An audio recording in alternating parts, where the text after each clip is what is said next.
स्वामी, जैसे आपने कहा कि जो एनेग्राम सिस्टम है वो एक पर्सनैलिटी बेस्ड सिस्टम है कि अगर हम एनेग्राम करने से हमें अपनी पर्सनैलिटी समझने में आसानी होगी।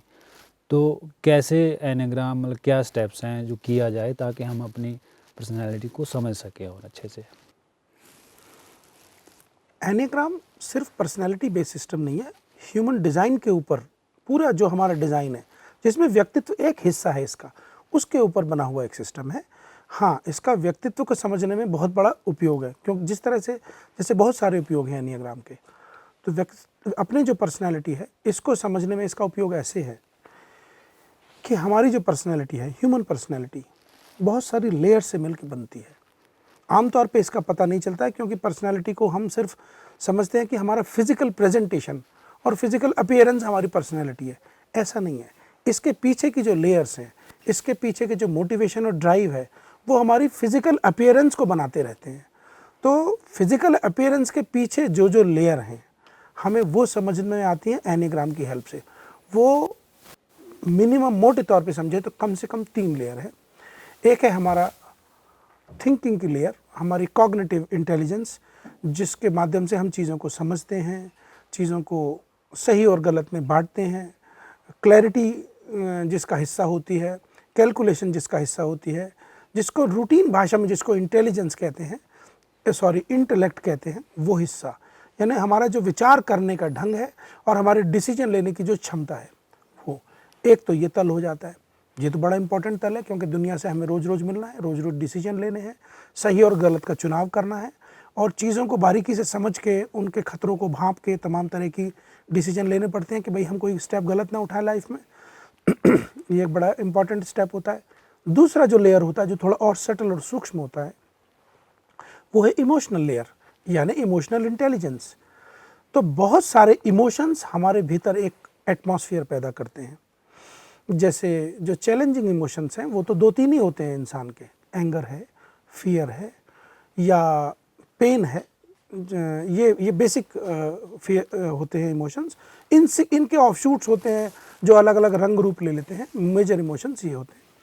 तो जो आदमी फियर से गवर्न होता है, वो खास तरह की सोच बनती चली जाती है उसकी, और वो उस तरह के डिसीजन लेता है। यानी वो रिस्क लेने में पीछे हट जाएगा। किसी का सहारा चाहिए उसको लाइफ में आगे बढ़ने के लिए, चाहे संसार हो, चाहे कोई अध्यात्म हो, या कोई भी बात हो।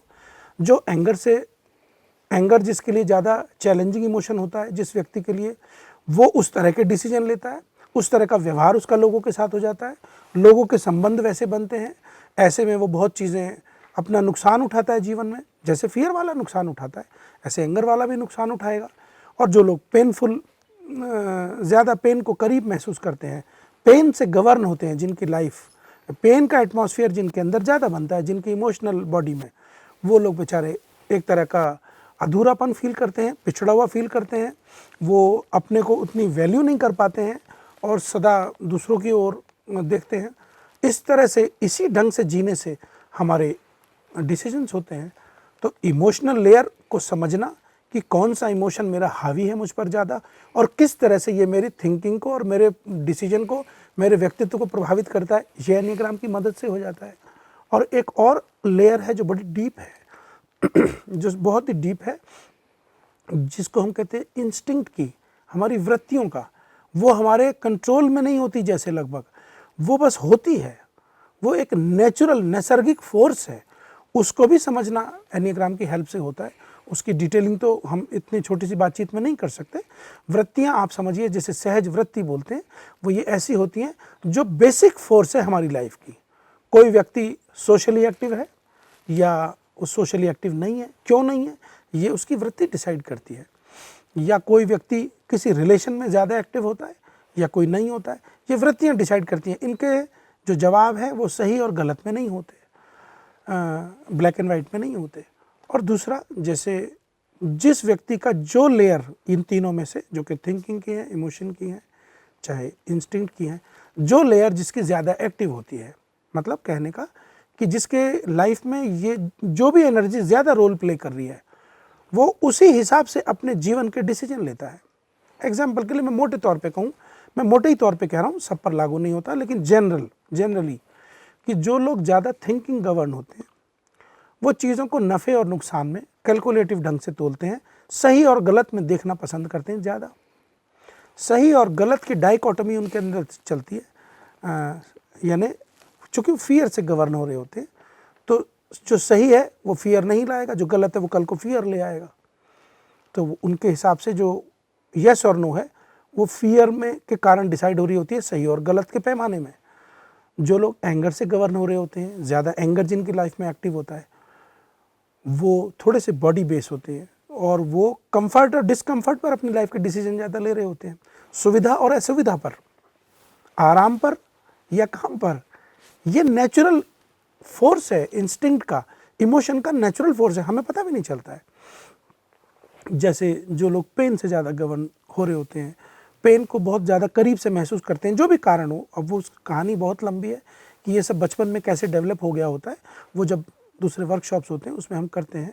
तो जो लोग पेन से ज़्यादा गवर्न होते हैं वो लोग सिर्फ अपने मूड पर यस और नो डिसाइड कर रहे होते हैं कि उनको कोई चीज़ अच्छी लगी या नहीं लगी, भले ही वो अच्छी है, सिर्फ लगने पर, फील होने पर डिसाइड कर रहे होते हैं। तो इंटेलिजेंट वे तो ये नहीं है। जो चीज़ अच्छी है वो अच्छी है, वो भले ही हमें अच्छी ना लगे। जो चीज़ सही है वो हमें करनी चाहिए, भले ही उसमें हमारा डिस्कम्फर्ट हो। जो चीज़ सही है उसमें हमें फियर क्या देखना है, हमें फ़ौरन करना चाहिए। तो जब हमारे सामने ये सारी बातें स्पष्ट होती हैं कि हम किस तरह से हमारा इमोशन बैकग्राउंड से प्ले कर रहा है और कैसे हमारी थिंकिंग को शेप कर रहा है, तो हमारे सामने एक बड़ा ही हमारी अपनी निजी दुनिया खुल जाती है, राज खुल जाता है। और व्यक्तित्व कोई जटिल यंत्र की तरह, कोई ऐसा कॉम्प्लेक्स इशू नहीं रह जाता है, सिंपली हमें लाइफ को सीधा सीधा दिखने लगती है, बहुत बड़ी बात हो जाती है। तो एनीग्राम इस नाते बहुत हेल्प करता है इंसान की, और ये तो तभी पता चलता है जब कभी एनीग्राम की हेल्प से हम अपने व्यक्तित्व के पूरे खाके को समझ लेते हैं।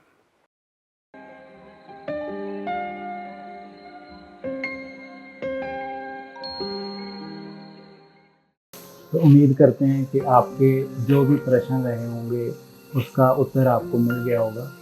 तो कोई भी अगर और प्रश्न आपका है तो नीचे कमेंट बॉक्स में उसको डाल दीजिए। तो हम कोशिश करेंगे कि आगे ऐसा ही और सेशन हम रख सकें, या छोटे छोटे सेशन और आगे हम आपके साथ शेयर कर सकें, जिसमें ऐसे जो क्वेश्चन, ज्ञान से संबंधित क्वेश्चन हैं वो आपके साथ शेयर करें। तो हमारे साथ बने रहने के लिए बहुत बहुत धन्यवाद।